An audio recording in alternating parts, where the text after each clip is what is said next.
Il y a un matin, j'arrive pour travailler, j'ai 16 ans, et il y a une dame qui m'attend. Je lui avais conseillé des livres pour sa fille 2 semaines avant. Ça avait super bien marché. Sa fille était vraiment contente. Et là, elle m'attendait parce qu'elle voulait avoir mes conseils. J'ai 16 ans, je suis une floune, là. Puis il y a quelqu'un qui croit en moi.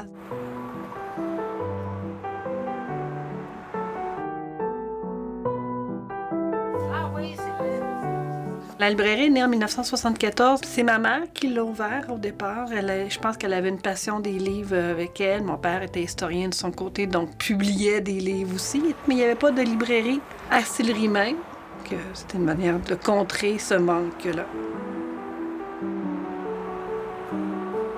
Au moment de l'ouverture, ce qui était très important pour nous, c'était de faire la promotion de la littérature québécoise et de l'histoire aussi. C'est sûr que ça ne nous empêchait pas de vendre les best-sellers français, et européens et américains, mais on a toujours décidé de mettre la littérature québécoise de l'avant. On le fait encore aujourd'hui. Ça a été notre marque de commerce dès le départ.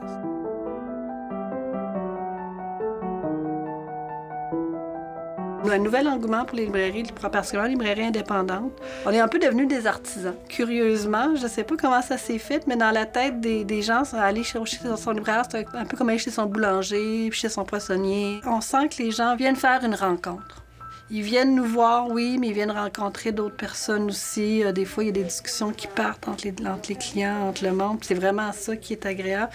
On sent qu'on est un café sans café, j'ai envie de dire. C'est ça, on est un lieu où les gens ont envie de venir échanger, de venir partager leur lecture, de venir nous parler.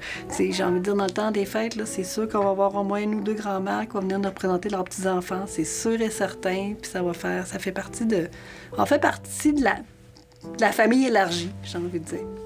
Merci, bonne lecture.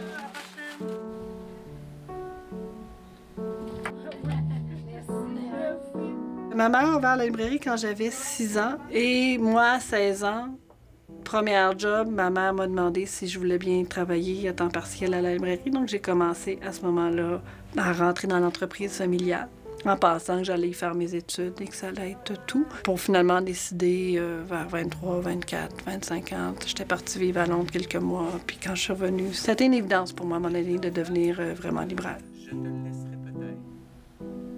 Il y a encore quelque chose de sacré dans cet objet-là. Un livre qui est bien fait, il va être agréable à ouvrir, il va être agréable à certains à sentir, on va quand même le dire. Je pense qu'il y a quelque chose de sérieusement, de physique, de sensuel à toucher un livre. C'est une manière aussi de rentrer dans sa bulle. Généralement, on lit pour soi. Donc, c'est un moment à soi aussi. Puis qu'on est juste tout seul avec nous-mêmes.